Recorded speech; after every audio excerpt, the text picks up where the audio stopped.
everyone. Oh, I don't think hi everyone. It's Michelle Gramolia, the CEO here at Woodland Pond. I just have a brief update today. I wanted to go through a few things related to IL vaccination. So this is going to be specifically related to independent living. Today is Wednesday, January 13th, 2021. And before I go into an update on independent living vaccines, first of all, I apologize because there's work being done outside my office window. So it might be a little bit hard for you to hear me. I am going to speak up if I can.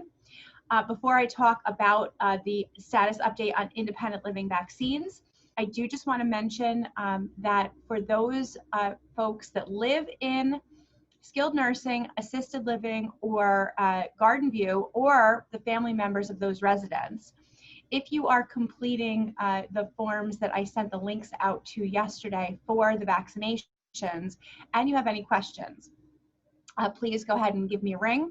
My phone number is 845-256-5501, and you all have my email address. As you notify me that you're completing those forms, I am checking those off. So if you could take care of that and let me know, that is fantastic. Okay, so independent living vaccines. The tally is in. Thank you very much to Cassidy and the concierge staff and all of the residents for being forthcoming with your plans for vaccination. At this point in time, as of this morning, we have just under 260 people between independent living residents and approved caregivers that will be vaccinated this weekend.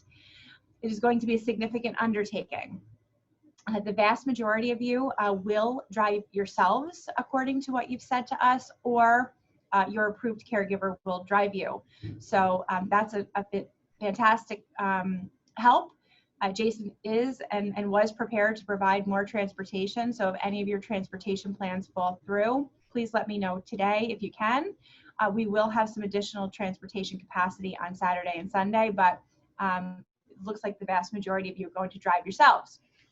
So this morning, I have spent the morning getting about halfway through creating the schedule. All of this is taking a little bit longer than I anticipated, but it's all with the intent of making sure that we have just as much as we possibly can queued up before we send everybody off on Saturday and Sunday. So I have worked through the transportation schedule for Jason. He's reviewing that now and making sure that it makes sense based on what drivers he has available, and as well any need for folks that have wheeled devices, power mobility, those kinds of things, and how we can accommodate those on our vehicles. So that review is underway right now. For each of you that had asked for a specified time or date, that portion of the schedule is all completed at this point. And now I'm just slotting in the folks that didn't have a preference or didn't have a specific date or time need.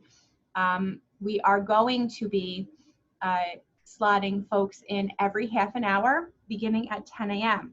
So the most important thing, and again, all of this is going to be in an instruction packet that you are going to get from us, hopefully by the end of the day today, but if not, then first thing tomorrow morning. The instruction packet will include a colored sheet on top that has the information about your specific time assigned. Your time will be assigned either Saturday or Sunday, and on the half an hour starting at 10 a.m. So you'll have a colored piece of paper that has your appointment time on top, whether or not you are driving yourself or have a ride, anyone else that's in your group, and whether or not you're using Woodland Pond transportation. You will also then have a consent form that needs to be completed and returned, and there will be instructions for that. And you will also have instructions for the day of the vaccine in your packet as well. If we have anything else that we need to put in your packet, we will absolutely add that. And then Cassidy will be working full-time the rest of the day today, and then tomorrow and Friday to do outreach to all residents to make sure that all the paperwork is completed, all the instructions are understood, and everybody is ready to roll for Saturday and Sunday. A number of you got a jump yesterday and this morning on one of the required forms that's needed by New York State. It's an online form. I sent out a link yesterday and as well a QR code, which is read by your iPhone or smartphone camera.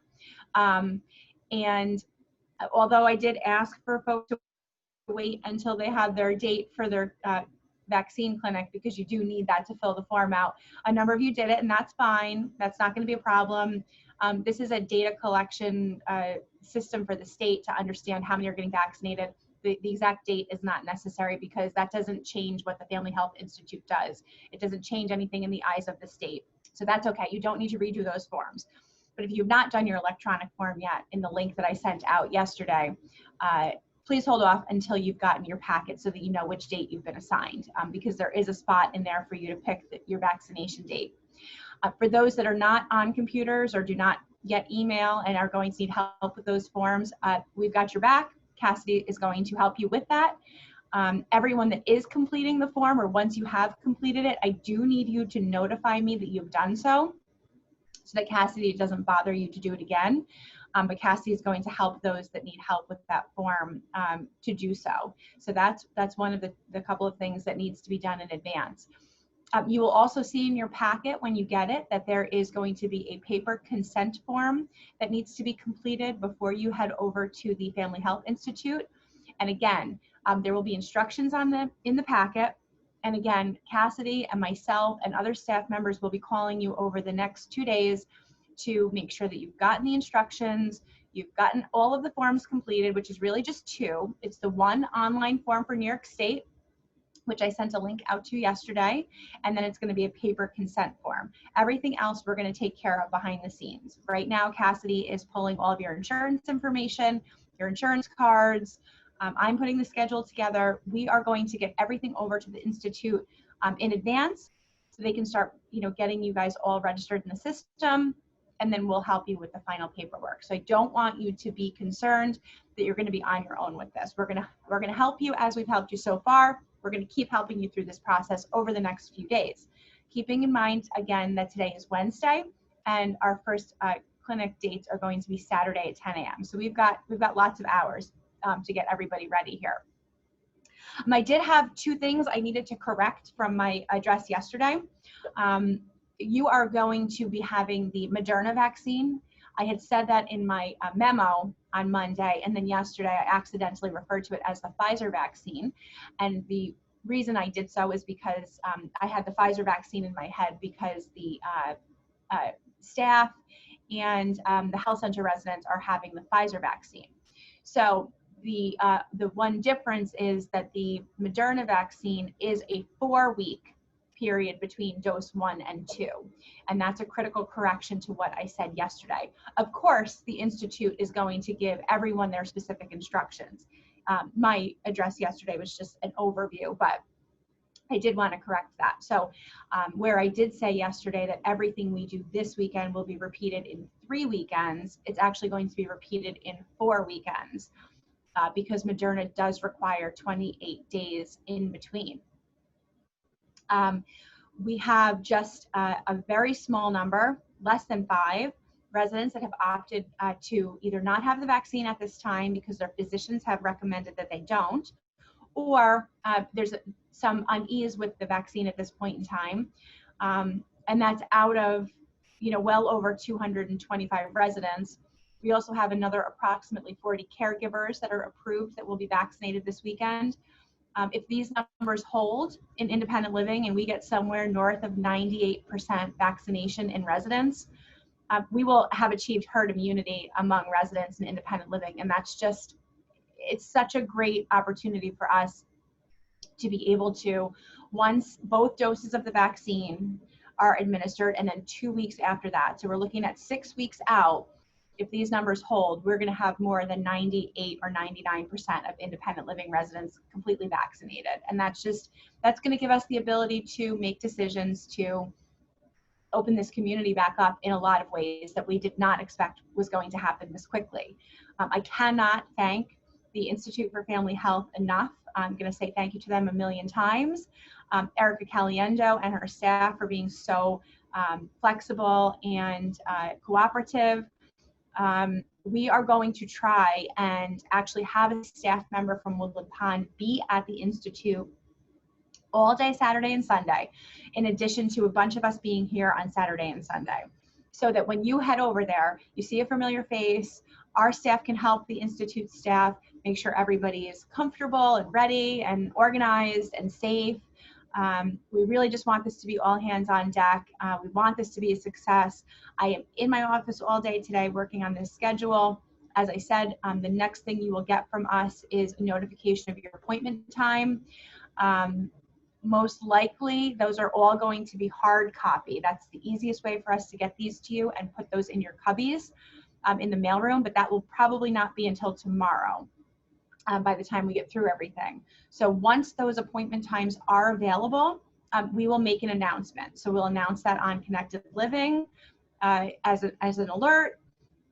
We will probably put it on a Connected Living bulletin on channel 1340, and certainly we'll send out an email. So your packets, as I said, will be available in the mailroom, in your mail cubbies, once we have the entire packet together. I would anticipate, again, that that's tomorrow morning. So for those of you anxious to fill out your New York State forms, you're not going to be able to do that until you have your vaccination date, and you won't be able to you won't have that until you get the packet from us. So rest assured that we are working through this. If you do have a scheduling issue that you need me to be aware of and you did not previously communicate that in terms of a need to either be on Saturday or Sunday, or a specific time of day that's not available for you, please call me at my desk as soon as you can. My extension is 5501, so that I can reflect that in the schedule and communicate that to Jason. I think that's all I needed to cover for today. If anybody needs anything, you know where to find me. Thanks.